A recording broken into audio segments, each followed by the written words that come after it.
Greetings, folks. Too Improper here, bringing you yet another from my video series. And what do we have here on the table? This here is a 40 Smith and Wesson bullet type cartridge. Beautiful hollow point bullet type cartridge. Now let me tell you, the last time I introduced you to a 40 Smith and Wesson, or opened up with only a 40 Smith and Wesson cartridge on the table, I'll face it this way so you can get a different perspective.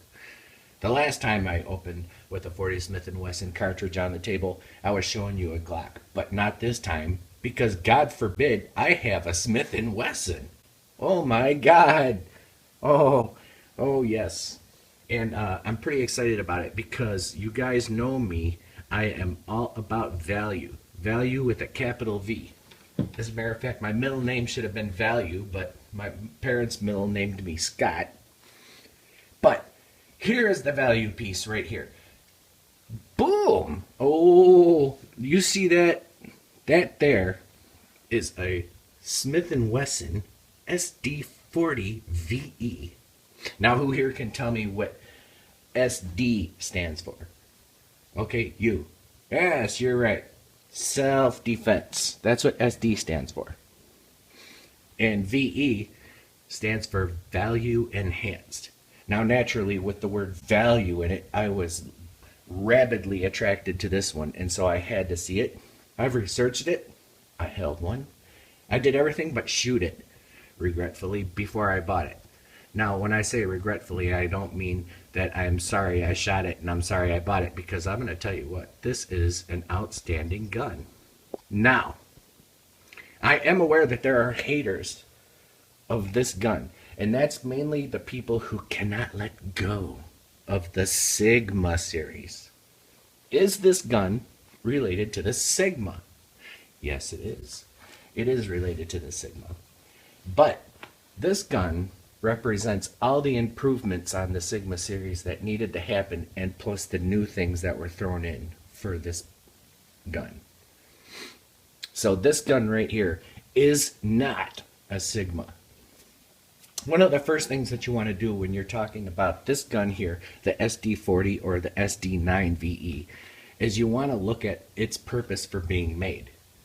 It is a value enhanced gun. A lot of people grade this gun unfairly, and they're trying to compare it to Smith & Wesson's M&P, that's military and police, series of pistols. They should not do that, because that is not what this gun is for. The M&P series, military and police, is for military and police. It's supposed to be a duty-ready pistol with frequent use in mind, and lots of use in mind. And that's not saying that you can't use this, but there's a whole different build expectation between the two kinds. This is a civilian self-defense gun, and that's what SD stands for, self-defense. A lot of people rag on this gun unfairly because of its trigger. And the reason I say unfairly is because, and let me check this for you guys. Yes, this gun is empty. And it's, yes, empty. Nothing in that. This gun is a civilian self-defense pistol. Its trigger is a self-defense trigger. So a lot of people, and there are a lot of haters out there, the trigger's too hard and squishy. Well, it's not supposed to be a competition trigger. It's not supposed to necessarily be a performance gun. So those people that cry about that, they're trying to take the gun out of, they're trying to put the gun into a context it does not belong in. This is a self-defense trigger. 8-pound pull, and I'm going to bring it up close to you. That's a good crisp trigger, and the reset is not anything really to write home about, but it's still pretty good. It's farther away, but then again, it's a self-defense trigger. Now, speaking for myself, I do enjoy a good trigger, such as on my Canik Shark, which will be coming up soon, or anything in the CZ platform usually has a good trigger. But a self-defense trigger, I prefer a harder trigger pull. And the reason I prefer a harder trigger pull is because it is a self-defense gun. It is for average civilians to go out there with something that will reliably defend them. And everybody knows that if you're faced with a gunfight situation, God forbid you should be, you know, your fine motor skills go away. If you have to draw this gun, you have to do, with this trigger, you deliberately have to squeeze. Get that back in there. You deliberately have to squeeze that trigger. It is deliberate. It's a good thing that it's a hard 8-pound. By the way, it's not hard. So those people who think it's too hard, eat some spinach or something. Okay, it's not that hard. It's only 8 pounds. It's a good thing that it's an 8-pound trigger pull. That way, when you're drawing the gun, you know that when you squeeze that trigger, you're doing it with full comprehension that you are squeezing that trigger. You're not going to accidentally squeeze this trigger. So that's what it's for. So judging it on its purpose, this is an outstanding gun. Smith and Wesson wanted to come out with a handgun for people and give them the very best they could possibly have for as little cost as they could present to the consumer. And this is exactly what they did. Now, this gun is very Glock-like too, as you can see. And if I'm not mistaken, you guys can chime in on the comment section. If I'm not mistaken, there was a lawsuit because this looked so much like a Glock. Or at least maybe that was the Stigma series, because this looks similar to the Stigma series. But there are some differences we'll get to. It is very Glock-like. It's got the takedown levers right here. And this gun takes down just like a Glock. You know, it's got the Glock-like shape, and it's got the Glock-like smoothness of profile and lack of protrusions. Right here is the only thing that's really kind of sticking out, and that's the slide catch. And that's not really sticking out that much. This is the stainless steel version. As a matter of fact, most of your SD series guns are the stainless steel version. And it's a beautiful slide. Let me get up close there. How close can I get so that you can read that? That's good. It's got the 40 Smith and Wesson etching on the barrel. It's got halfway decent sights, and I'm only going to say that the sights are halfway decent just because they are polymer, and my only problem with that is that the polymer sights, you see there's no dedicated hole that the paint goes in. So the paint is just applied as a flat dot on this. I'm going to assume that with very much use, those are going to wear off. Those dots are. But thankfully, we have options with this because we can go to the Smith and Wesson site and for anywhere between $16 and $20 replace these sights with regular steel sights. Or you can spend more money and put night sights on it. I might just put a fiber optic sight up here because I've recently discovered with my Beretta Nano that I love fiber optic sights. But back to the gun design. The polymer sights, I'm not too much all about. The grips, I like the grip on this gun. And the polymer, a lot of people had a bitch about because it's smooth. And some people said it reminded them of a squirt gun or whatever. But I can guarantee you, to feel it in my hand, it feels nothing like a squirt gun. Yeah, it's a different texture. And it's a solid black gun. So it's not even a gunmetal gray gun. It's solid black. And you guys know how I feel about black and stainless. Ding! The grips are good, and I like these grips and the grip angle of this gun a lot better than my Glock. And the reason I do is because the Glock has dedicated finger grooves on the grip, and that forces me to grab it its way. Do you know what I'm saying? The gun is forcing me to grab it the way it wants to be grabbed versus the way I naturally grab. And some of you sailors on the ship know how I can grab. That's a joke. It's got a good natural grip angle. And another good thing that's great about the ergonomics of this pistol and functional is the memory dimple here. That's got some stippling on it. So you are aware right here that your finger is off the trigger. Now I know what you guys are saying. Most intelligent people are aware if their finger is on the trigger or not. But that's still a good touch.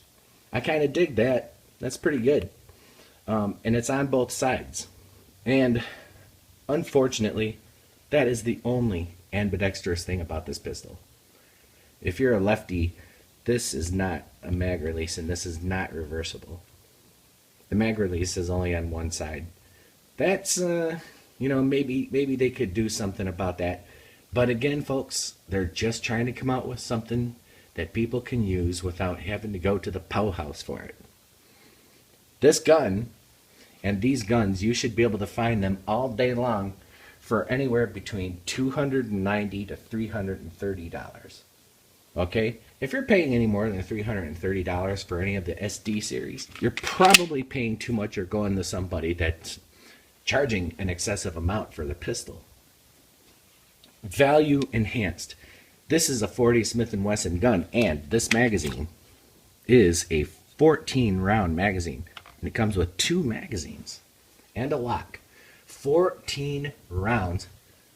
Here, let me pull out the other one just so you can see. This one's loaded, but 2 magazines, the gun, and a lock. That is 14 rounds of an ass kicker of a round. Okay, you can't go wrong with that. You're well defended with this gun, and I have shot over 200 rounds through it, and it has not failed.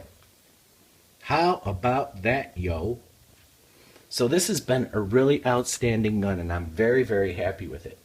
Now, let me take it down for you really quick. Yes, it takes down like a Glock. Now watch this thing give me all sorts of problems now that I mentioned how easy it is to take down.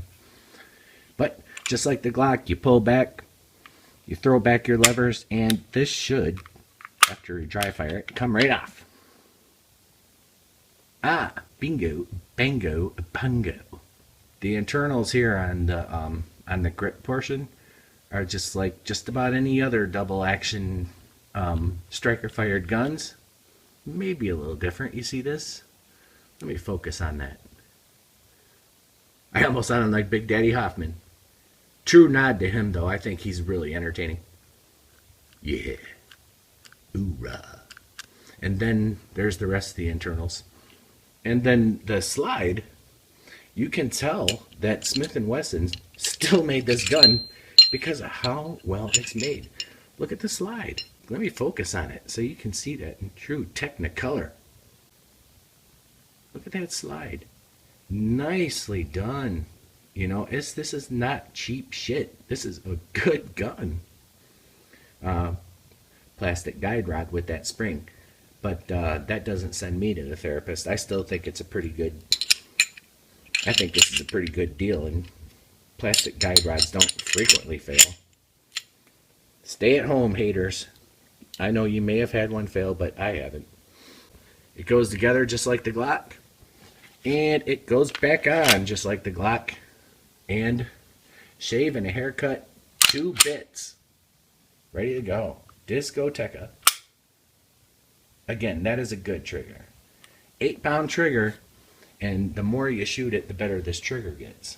But again, I remind you, that is a self-defense, double action, 8-pound trigger only. So if you're getting this gun thinking that it's going to shoot about like your Kimber or your CZ75B or your match grade EAA Witness gun, it is not going to. This is simply for pulling out and defending yourself, and it will do so quite adequately. Now, there's going to be some range video coming up with this, and you'll see some pretty accurate shooting from this gun because it is pretty accurate, or it's as accurate as I could be. And so you should enjoy that. But this is it, the Smith and Wesson SD40 VE. It is a high value gun for the money. Again, $280 to $330 for 14 rounds of 40 Smith and Wesson, and it's guaranteed reliable. Strapped to your strong side, boy oh boy, you are going to feel very secure going any place you want carrying this beautiful weapon. I'm Too Improper. My email address is scrolling across the bottom of the screen as we speak right now. That's tooimproper@gmail.com. Feel free to write me anything if you have any questions about this gun, and I'll be happy to answer, provided you are polite about your question and I have the time. Thanks for watching. God bless America. Total nod to Such00. God bless America, and long live this great and so far still free republic.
Old Jim left his cabin one day with just a bag of pemmican and a SD40 VE.